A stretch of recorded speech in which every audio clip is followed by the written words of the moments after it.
Oi pessoal, eu sou a Manuela Pessoa e estou aqui para apresentar o trabalho avaliativo do professor Caio Fernandes, junto com as minhas colegas de grupo, a Ana Beatriz e também a Vanessa Liz. O tema do nosso trabalho é o tétano. E para a gente começar, eu vou explicar para vocês o que é o tétano, sua definição e também a epidemiologia, tá bom? Bem, pessoal, o tétano é uma doença infecciosa que ataca o sistema nervoso de uma maneira muito agressiva. É uma doença que tem um curso muito acelerado. Ela é aguda e altamente letal. Para vocês terem ideia, de 100 pessoas que adoecem, 30% morrem. É uma doença causada por uma bactéria chamada Clostridium tetani. É um bacilo gram-positivo anaeróbio e estrito, ou seja, vive sem oxigênio. O oxigênio é tóxico para essa bactéria. É uma bactéria também habitante do solo. Ela é encontrada de forma esporulada. O que isso significa? É sua forma de resistência. Ela consegue passar anos e anos dessa maneira, de forma vegetativa, inativa, até se deparar com um ambiente favorável para só assim voltar a se reproduzir. Como eu falei, é uma bactéria do solo, da terra, então pode ser encontrado em ambientes rurais e urbanos, na areia, galhos, arbustos. E além desses espórios serem encontrados no solo, também são encontrados no intestino e nas fezes dos animais e também dos humanos, onde eles se instalam sem causar a doença. A forma mais comum de transmissão do tétano é acidental, mas também pode atingir os recém-nascidos, conhecido como tétano neonatal. É uma doença universal, porém com diferentes incidências no mundo. Atinge mais países subdesenvolvidos por diversas causas, né? Por conta da condição precária no sistema de saúde, por questões socioeconômicas, pela falta mesmo até de educação da população e o principal, a falta de acesso à vacina. A vacina é o principal fator de prevenção do tétano.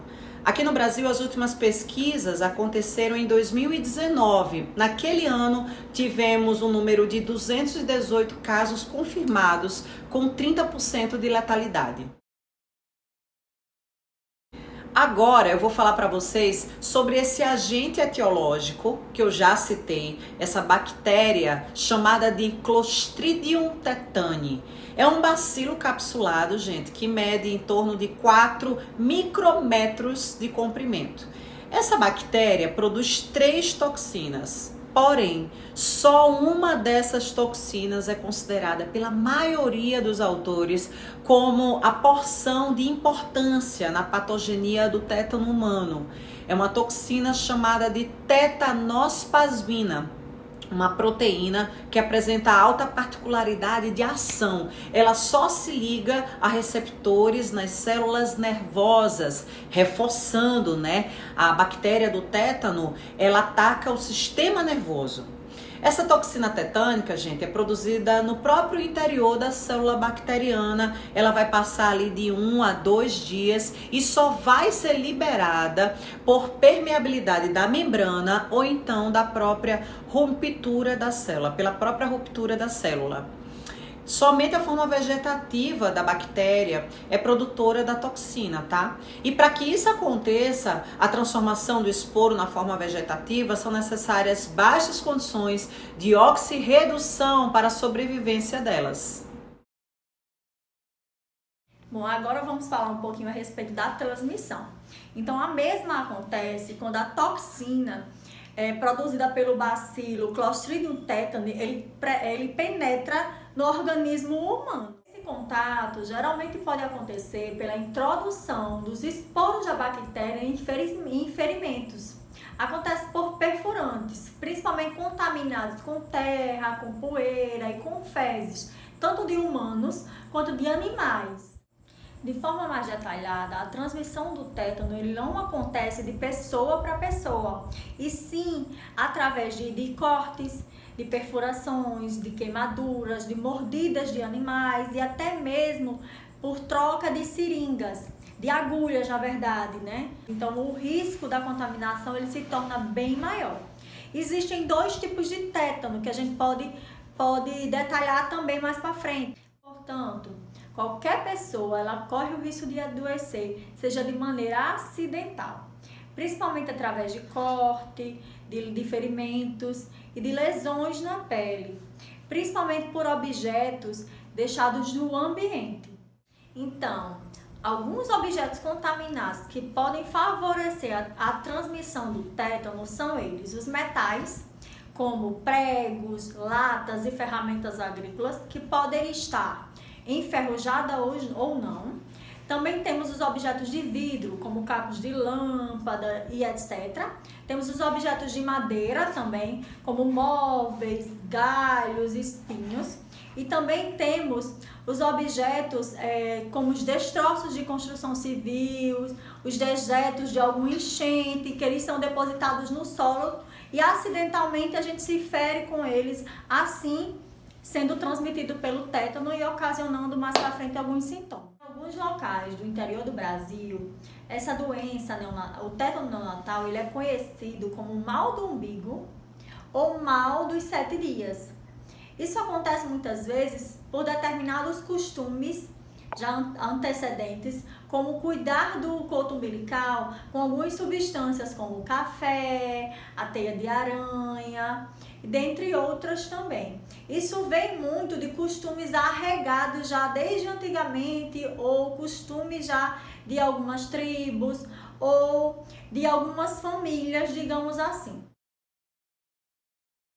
Falando um pouquinho agora a respeito dos sinais e dos sintomas, vale lembrar que o tétano, ele é uma doença grave e ele tem como manifestação, o sintoma principal, entre aspas, digamos assim, são as contrações involuntárias musculares. Isso pode acontecer principalmente como um sintoma inicial e ao redor de onde aconteceu essa infecção, o ferimento, podemos dizer assim. Por isso que nós temos que estar ligados aos sinais que o nosso organismo e o nosso corpo dá em relação, principalmente quando somos infectados por alguma bactéria. Gente, de modo geral, os principais sinais e sintomas do tétano são o trismo, que é a contração da musculatura mastigatória, a disfagia, que é a dificuldade de deglutir, e o aumento do tônus muscular facial. Outro sintoma que nós podemos citar é o chamado opistótono, que ele deixa o corpo em posição anormal devido aos espasmos musculares. Nós temos também a dificuldade de respiração, dificuldade de locomoção, comprometimento da musculatura cervical, temos também espasmos musculares, que o corpo ele acontece na verdade através de exposição à luz, exposição a som alto ou até mesmo ao toque físico. Em alguns casos nós podemos ter febre, os batimentos cardíacos acelerados também, dentre outros sintomas. O período que esses sintomas eles levam para se desenvolverem no nosso organismo, ele tem uma média de 5 a 15 dias. Mas também, em alguns casos, em casos mais graves, com a progressão mais agressiva, eles podem levar menos de 7 dias. Então, nós devemos ter cuidado e se atentar melhor ao aparecimento, digamos assim, desses sintomas. Gente, se tratando do tétano neonatal, nós devemos ter um cuidado maior, porque ele pode ser fatal. Durante as 2 primeiras semanas de vida do bebê, todo o cuidado com o coto umbilical é primordial, principalmente com a sua limpeza e higienização. Os sintomas iniciais, basicamente todos os bebês possuem, que é a dificuldade de sucção, que é de amamentação, a irritabilidade e o choro. E em seguida surge o aparecimento do trismo, do opistótono e os outros sintomas que eu já mencionei anteriormente. Então nós devemos ter todo o cuidado, principalmente a mãe, mediante a vacinação. Porque você fazendo a vacinação correta, que já estou entrando um pouquinho em prevenção, nós trabalhando o pré-natal de forma correta, a mãe se vacinando de forma correta, digamos assim, o bebê ele tem até o 2º mês de vida uma prevenção, digamos assim, contra o tétano, tá ok? O processo de diagnóstico inicia-se a partir do momento que o paciente começa a ter os sintomas, né? Apresentando as manifestações da bactéria. Uma possível vacinação inadequada, né? Então, o diagnóstico, ele é feito por exames laboratoriais, né? E também com os sintomas que o paciente apresenta, como, por exemplo, o hemograma, a bioquímica do sangue, exame de urina, ureia, creatinina e uma radiografia do tórax, né? São os exames que geralmente o clínico ou o infectologista passa para o paciente para comprovar se realmente ele está com tétano. Mas o interessante, né, é que os sintomas, para ele surgir, a bactéria não precisa tá com uma proliferação muito grande, né? Mas para o exame, ela só acusa se a infecção já estiver muito forte. Já o tétano neonatal, ele não existe um exame específico para comprovar o diagnóstico, sabe?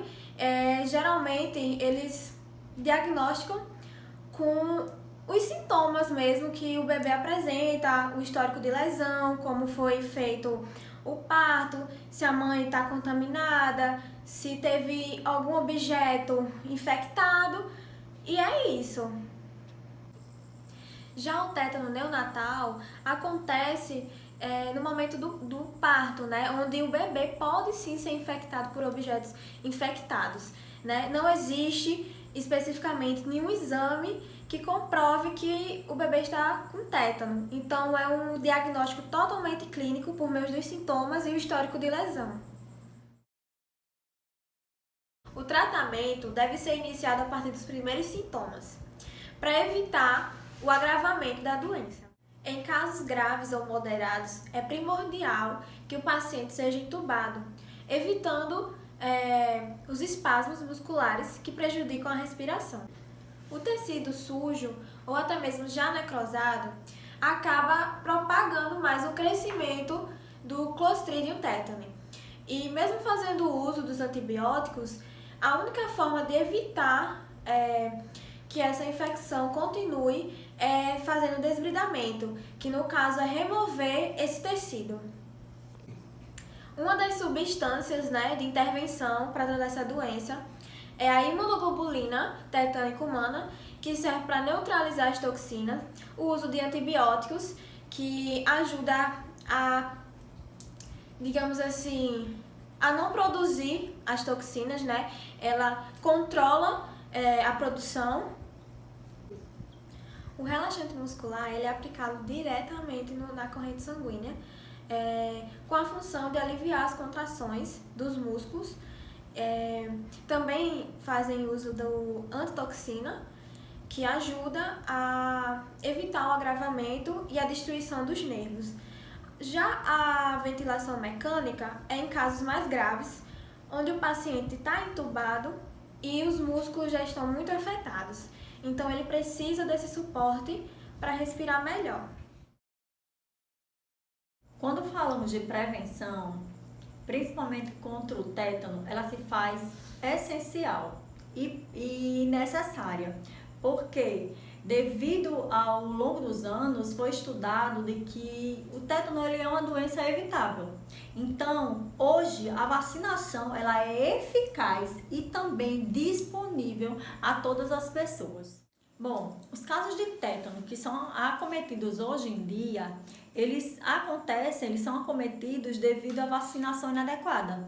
Então, por isso que a prevenção ele se faz necessária e importante, porque a população ela precisa estar vacinada contra o tétano a cada 10 anos. Então, pessoal, vamos ficar atentos, né? Porque essa doença, como já foi dito antes, ela tem 20% de chances de ser letal. Então, tomemos os cuidados aí com a prevenção e, né, a nossa questão da cartelinha de vacinação em dias.